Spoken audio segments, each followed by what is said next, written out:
GNH News 24. काय काय घडामोडी घडल्या मी ते थोडक्यात या ठिकाणी सांगतोय आणि सत्य परिस्थिती मानतो. या शहराचा विकास खरोखर करायचा आहे विरोधकांना की करून द्यायचंच नाही, आमचं नेहमीच ऐकच परिस्थिती ठेवायचं. याचं मी तुम्हाला आज एक उदाहरण देतो. जसं इलेक्शन सुरू झाल्यानंतर निवडणुकीमध्ये प्रचार काळामध्ये काय काय यांनी गैरकृत्य केले, म्हणजे जसं पाण्याच्या टाक्या असं विनाकारण पाण्याच्या टाक्या पाडल्या, पाणी टंचाई निर्माण केली, कचरा प्रश्न तयार केला आणि पहिले नगरसेवक यांच्यावर खापर कसं पडतो हे सगळे प्रयत्न केले. हे सर्व प्रयत्न झाल्यानंतरही क्रांतिकारी शेतकरी पक्षाचे 9 नगरसेवक व आम आदमी पार्टीचा 1 नगरसेवक असे एकूण 10 म्हणजे बहुमत संख्याबळ झालेलं होतं आणि भाजपला 2 नगरसेवक, शिवसेनेचे शिंदे गटाचे 4 नगरसेवक आणि 1 अपक्ष असं त्यांचं 7चं संख्याबळ झालेलं होतं. वास्तविक पाहता या इलेक्शन मध्ये नगराध्यक्ष पद हा शिंदे सेनेचा झाला आणि हे जनतेने दिलेला कौल आम्ही सर्व नगरसेवकांनी, क्रांतिकारी शेतकरी सगळे पक्षाच्या आमच्या नेत्यांनी, आम आदमीच्या पार्टीच्या नेत्यांनी आणि आमच्या सर्व कार्यकर्त्यांनी, नगरसेवकांनी तो कौल जनतेचा मान्य केला, मोठ्या मनाने मान्य केला की नगराध्यक्ष हा सेनेचा झालेला आहे, हरकत नाही. परंतु जे नगराध्यक्ष जर स्वतःच्या मनाने गावच्या भल्यासाठी जर काम करणार असेल तर आम्ही त्याला साथ देऊ अशी आमची ती भूमिका असायची, अशी ठरवणार होतो, आजही ती आहे.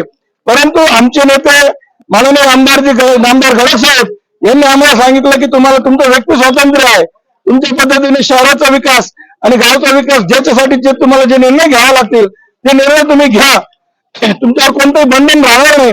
परंतु आज इथं उपनगराध्यक्षाची निवडणूक असताना जे संख्याबळ होतं आम आदमी पार्टी आणि क्रांतिकारी शेतकरी पक्षाचं 10 संख्याबळ होतं, त्यासाठी नामनिर्देशन पत्र हे शालिनी सुपकर यांचं भरलं गेलं व विरोधी पक्ष सेना, भाजप आणि अपक्ष यांच्याकडून नामनिर्देशन भरलं. त्यांचं संख्याबळ नगराध्यक्षाचं मतदान मिळून 8 मतदान होतं.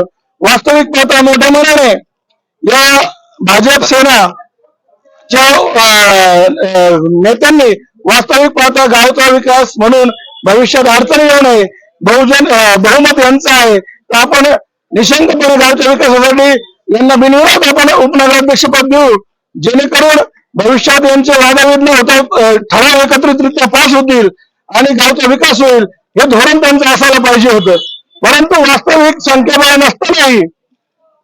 नसतानाही आणि शासन निर्णय 2005चा हात उंचावर करून मतदान करणं गरजेचं असताना आमच्या नगराध्यक्ष साहेबांनी, जे डॉक्टर झालेले आहेत, शिक्षक उच्च शिक्षित आहेत, परंतु आता मला त्यांच्यावर शंका घ्यावीशी वाटते की खरोखर शिक्षक आहेत का नाहीये.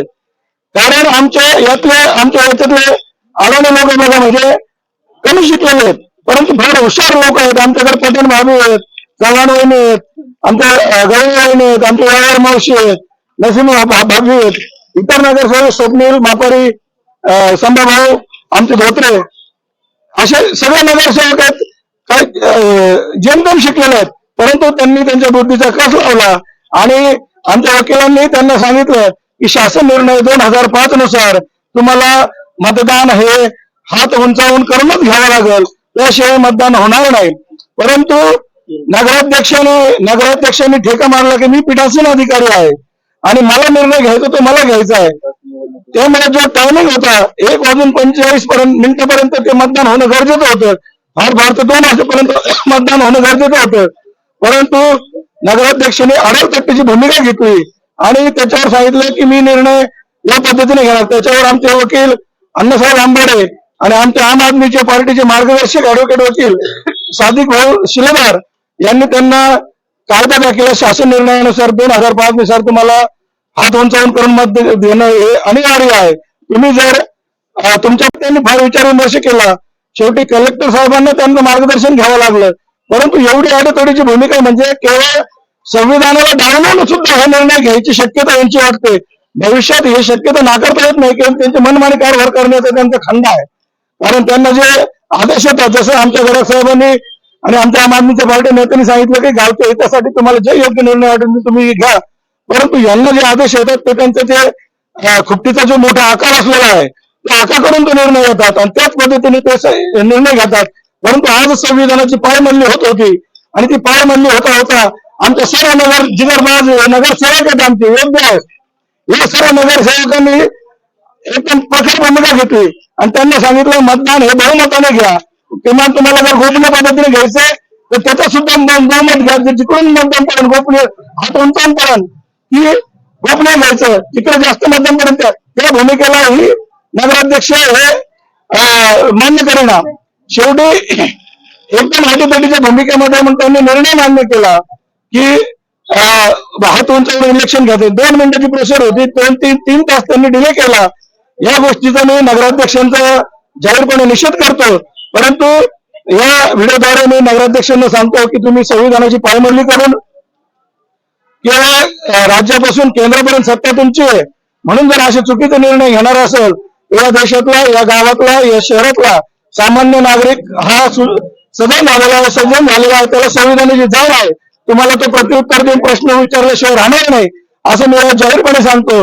आणि जर स्वतःचा निर्णय स्वतः घेऊन गावाच्या विकासासाठी नाही घेतले, तुमच्या खुपटीच्या हक्काच्यावरून जर घेतले तर तुम्हाला सांगतो की या गावचा विकास तुमच्याकडून नाही झाला तर आम्ही ग्वाही देतो का आमचे 10 नगरसेवक आणि उपनगराध्यक्षाच्या बेसवर आम्ही शहराचा सर्वांगीण विकास करण्याची ग्वाही देतो.